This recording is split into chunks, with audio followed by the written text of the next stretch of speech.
Урматтуу окуучулар жана угуучулар, биздин сабагыбыз негизги диний маалыматтар. Бүгүнкү темабыз исламда ибадат.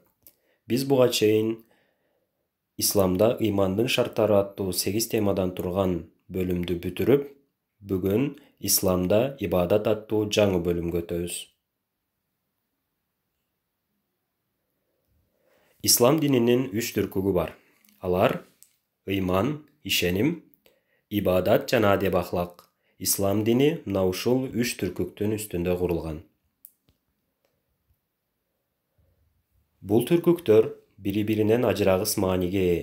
Бул түркүктөрдүн кайсынысы куласа же туура эмес тургузулса, же кайсыдыр биринде кемчиликтер болсо, мусулманчылык милдети толук кандуу аткарылбай калат. Ыйман ибадат кылууга, ибадаттар адеп ахлактуу болууга түртөт. Ибадаттарды толук аткарганы менен адамда адеп ахлак болбосо, анда ибадаттын пайдасы болбойт. Ошондуктан ислам дининде бул 3 түркүк ар дайым бири-бирин кубаттап, бири-бирине айкалышып туруусу шарт коюлат. Исламда ыймандын шарттары аттуу 8 сабактан турган бөлүмдө жогорудагы 3 түркүктүн биринчисин гана өттүк. Анда ыймандын шарттары жана алардын адамга пайдасы туурасында сөз кылдык. Бул бөлүмдө исламда ибадат деген эмне? Эмне үчүн ибадат кылынат? Адамга пайдасы кандай жана исламда ибадаттын кандай түрлөрү бар деген суроолорубузга жооп алабыз. Анда исламда ибадаттар аттуу бөлүмдүн биринчи темасы исламда ибадаттын маани маңызы. Оболу ибадат деген эмне деген суроого жооп берип алалы. Ибадат чын көңүлдөн жана каалоо менен Алла Таалага кулдук кылуу, сый-урмат көрсөтүү жана анын буйруктарын орундатуу болуп эсептелет. Ибадат Алла Таалага сый-урматтын, чексиз ырыскыларына ыраазычылык билдирүүнүн белгиси. Эң негизгиси инсандык, мусулмандык милдетибиз. Кур'ани Каримда ибадат боюнча Аллага ибадат кылгыла жана ага шерик кошпогула деп айтылат. Бир гана Алла Таалага ибадат кылынат. Бул боюнча Кур'анда бир гана сага ибадат кылабыз жана бир гана сага жалбарабыз деп айтылат. Азирети Мухаммед пайгамбар мындай дейт: Ислам 5 негиздин үстүнө курулган. Алар Алла Тааладан башка Кудай жок экендигине жана Азирети Мухаммед анын элчиси жана кулу экендигине күбөлүк берүү, намаз окуу, зекет берүү, Рамазан орозосун кармоо жана ажыга баруу. Бул хадисте Ислам дининин 5 шарты белгиленген. Мусулманчылык ушул 5 түркүктүн үстүнө курулган. Исламдын шарты кайсылар? Буга чейин ыймандын шарттары 6 дегенбиз. Алар Аллага ыйман, периштелерге ыйман, ыйык китептерге ыйман, пайгамбарларга ыйман, акыретке ыйман жана тагдырга ыйман. Ал эми исламдын шарты 5. Биринчиси ыйман келтирүү. Таухид келимесин айтып, мусулман болуу. Мусулман болгон соң 6 ыймандын шарттарына чын жүрөктөн ишенүү. Андан соң намаз окуу, орозо тутуу, зекет берүү жана ажыга баруу исламдын негизги 5 шарты катары эсептелет.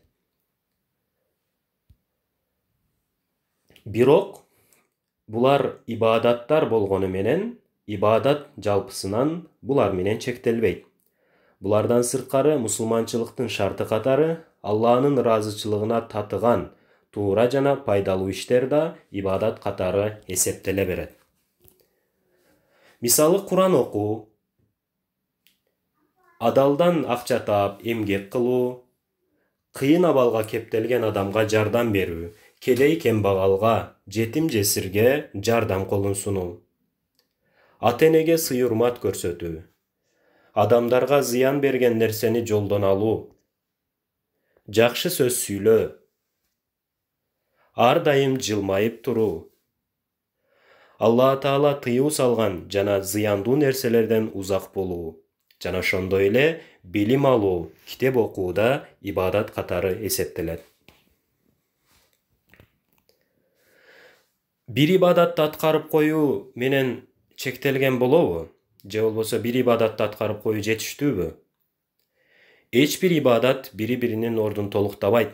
Андыктан ыймандуу адам намаз окуп, орозо туткандай эле эмгек кылууга жана башкаларга жардам берүү сыяктуу жакшы иштерди аткарууга милдеттүү.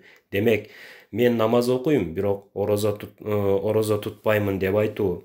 Ажыга барганмын, бирок 5 убак намазды өзүнүн убагында так окубаймын деп айтуу туура эмес, анткени эч бир ибадат бири-биринин ордун толуктабайт. Адам канчалык абага, сууга, нанга муктаждыгы болсо, Алланын ыраазычылыгын табуу үчүн, жан дүйнөсүн байытуу үчүн намазга, орозого, эмгек кылууга жана башкаларга жардам берүүгө да мына ошондой эле муктаж. Анткени адам эки дүйнөдөн турат. Биринчиси бул денеси, материалдык дүйнөсү болсо, экинчиси жан дүйнөсү, руханий дүйнөсү. Материалдык дүйнөсү нанга, сууга, абага кандай муктаж болсо, руханий дүйнөсү ибадат кылууга, сооптуу иштерди аткарууга жана эмгектенүүгө да муктаж. Материалдык дүйнө үчүн нан, суу кандай керек болсо, руханий дүйнө үчүн ибадат да мына ошондой эле керек. Эмне үчүн ибадат кылуу керек? Жаратканга ибадат кылуу, анын ыраазычылыгына жетүүгө аракет кылуу адамдын табиятына туура келген иш. Адамдын негизги милдети жана максаты. Анткени Куранда бул боюнча мен инсандарды жана жиндерди мага ибадат кылуулары үчүн жараттым деп адамдын жаратылуу максаты айтылат. Бардык нерсени жоктон бар кылган, ар бир жандыктын ырыскысын кынтыксыз берген, бизди кемчиликсиз жараткан, табиятты жана анын ичиндегилерди адамдын кызматына берген жаратуучуга ибадат кылбай коюу болбосо керек. Куранда бул боюнча ал силерге каалаганыңарды берди. Алланын ырыскысын эсептечү болсоңор бүтүрө албайсыңар деп айтылат. Чындыгында бизге берилген ырыскыбызды, айлана чөйрөбүздү курчап турган бизге кызмат кылган бардык нерселерди эсептечү болсок, биз эч качан аны эсептеп бүтүрө албайбыз. Жашоодо адам ар кандай кыйынчылыктарга жана үмүтсүздүктөргө, капалыктарга кабылат. Андай учурларда ибадат кылуу менен Алла Таалага жакындап, аны менен байланыш курат.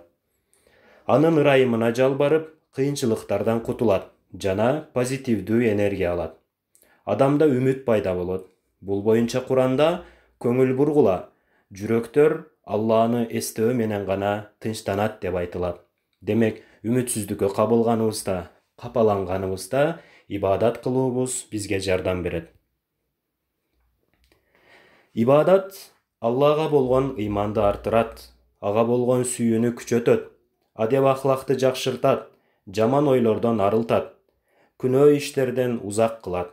Анткени ыйман келтирип, ибадат кылган адам жоопко тартылаарын билип, ошого жараша жашайт. Колуңузга ручка алып, барак алып, өзүңүзгө мындай суроо берип көрүңүз. Мен жаратуучуга болгон сый-урматымды жана ыраазычылыгымды кантип билдиремин? Ручка менен оюңузду баракка алып жазып көрүңүз. Эмне үчүн ибадат кылабыз? Бул жерде мен Алла Таала буйрук кылгандыгы үчүн дедим. А сиздер бош калтырылган жерлерди толтуруңуздар. Көңүл бурганыңыздар үчүн чоң рахмат. Кийинки сабактардан көрүшкөнчө.